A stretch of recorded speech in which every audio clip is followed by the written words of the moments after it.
Como é conhecido, todos vós, eu tenho feito vídeos aqui no canal que exploram algumas reportagens do Página 1 que demonstram que há mídia tradicionais que estão à beira da falência e que já andam também eles a gerir a própria decadência. No dia de hoje venho mostrar-vos esta notícia, esta reportagem, que demonstra que o Jornal de Notícias e a TSF não são uma exceção à regra e caminham também para o desastre financeiro. Vamos ver alguns detalhes desta situação e vamos fazer uns comentários. Ora, como eu dizia, Jornal de Notícias e TSF também caminham para o completo desastre financeiro.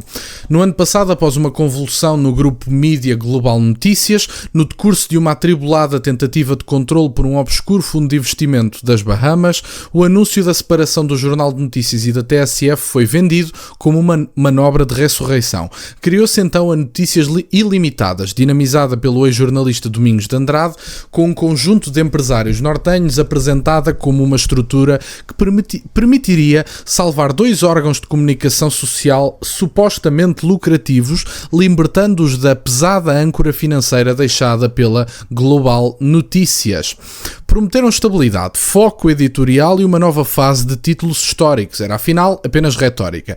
A divulgação tardia e ainda completa dos números financeiros relativos a 2024, só agora feita no portal de transparência dos mídia, estamos quase em 2026, após semanas de insistência do Página 1, expõe uma realidade totalmente distinta. Não houve salvação alguma, apenas a transferência de um problema e o colapso económico e financeiro está iminente. E, portanto, podemos ver estes dois jornais à beira da falência e a terminar mesmo, eventualmente. De acordo com os dados divulgados agora no portal da transparência dos mídias, gerido pela ERC, que necessitam de ser confirmados com os depósitos da informação empresarial simplificada na base de dados das contas anuais, a Notícias Ilimitadas terminou o exercício de 2024 já com prejuízo líquido de 1,2 milhões de euros e um resultado operacional negativo de 1,4 milhões. Os rendimentos totais mal ultrapassam os 7,4 milhões, valor assombrosamente baixo para uma empresa que concentra um dos maiores diários do país, o Jornal de Notícias, e títulos da imprensa ainda vendida em banca como Evasões e o JN História, o Jogo, a Volta ao Mundo, detendo também apenas no online os sites delas e Notícias TV. A narrativa oficial, que sempre insistiu que ambas as marcas permaneciam rentáveis, desfaz-se assim ao primeiro sopro de números verdadeiros. O capital próprio da Notícias Ilimitadas é um dos mistérios contabilísticos que se adensa nos dados agora revelados.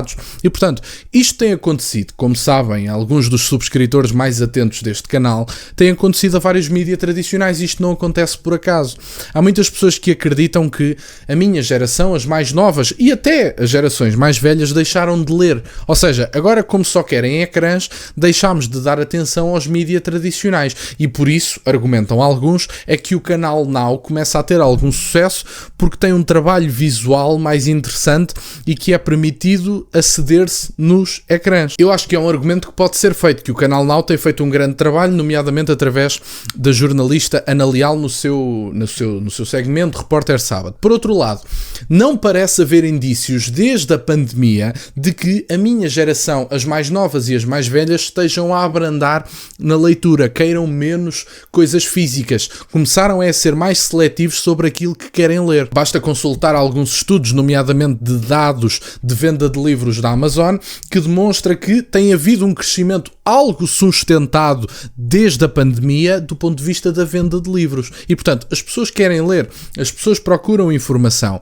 Há, neste momento, cursos online a serem vendidos dos mais variados temas. As pessoas estão, efetivamente, a querer ir para a faculdade, por exemplo. E, portanto, tudo isto demonstra que há uma vontade de saber, de procura de informação, mas deixaram de dar atenção especificamente aos mídias tradicionais. E eu ouvia há uns tempos atrás uma notícia no Económico, se não me falha a memória, em que dizia que um ex-ministro, já não me recordo quem é que era, dizia que devia haver dois mercados. O mercado da regulação dos mídia alternativos, leia-se da internet, e o mercado dos reguladores. E ele sugeria que os mídia tradicionais regulassem os mídia alternativos, leia-se as redes sociais. Era mais ou menos o equivalente a ser a Apple a verificar se a Samsung se está a portar dentro dos conformes. Evidentemente que, quando há dois competidores, não podemos pôr um a avaliar a performance do outro ou o cumprimento das regras do outro. Tem que haver alguma autoridade independente. Por outro lado, os mídias tradicionais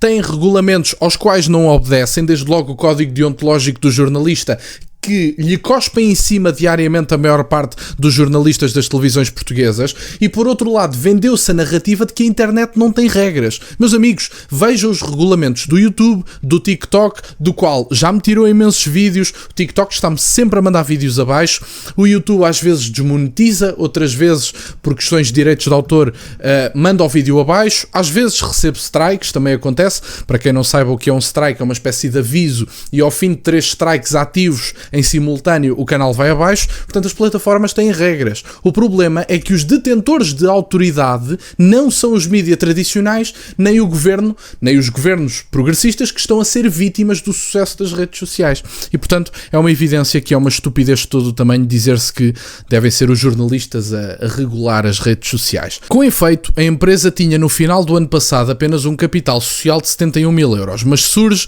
com um capital próprio de quase 4,3 milhões de euros, desconhecendo-se a sua proveniência, porque os dados do balanço são desconhecidos. Certo é que, mesmo sendo investimentos dos acionistas, sobretudo em empresa Versus Imaculados, controlada pela Parsoc, uma holding da Guarda detida pelo empresário José Manuel Rugeira de Jesus, ignora-se o peso de cada um.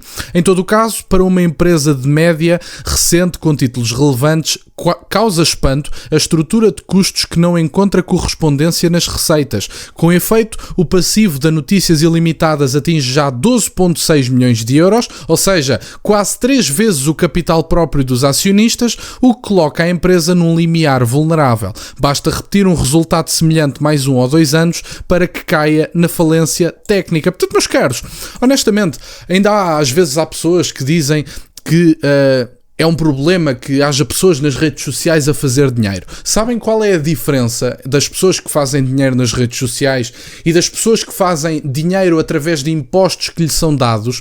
É que todo o dinheiro que o meu canal e outros canais fazem é feito através de publicidade que é mostrada às pessoas que me veem e de doações que são feitas voluntariamente. Pelo contrário, a maior parte dos grupos de mídia tradicionais recebem impostos dos contribuintes portugueses que não concordaram a atribuir esses impostos e que são cobrados de forma coerciva, com a maior carga fiscal dos últimos anos em Portugal. Portanto, temos uma das maiores cargas fiscais da história deste país. E, portanto, dessa carga fiscal, parte do dinheiro que é tirado aos portugueses é atribuído a grupos de mídia tradicionais e o destino do dinheiro dos contribuintes não foi questionado aos contribuintes. E, portanto, enquanto que eu recebo de publicidade que vocês veem e de dinheiro voluntário que algumas pessoas me enviam, estes senhores, a maior parte deles, se não quase todos, andam aqui a viver à custa do dinheiro do contribuinte que não concordou em dar-lhe o dinheiro. É uma pequena diferença, pode parecer que é pequena a diferença,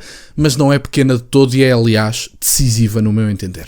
Era isto que eu tinha para partilhar no dia de hoje. Fico-vos muito grato que estejam desse lado. Peço-vos só que deixem o gosto neste vídeo e que subscrevam o canal. Tem as minhas redes sociais e o MBA na descrição, por acaso de quererem fazer alguma doação. E nunca se esqueçam, meus caros, questionem tudo. Até à próxima.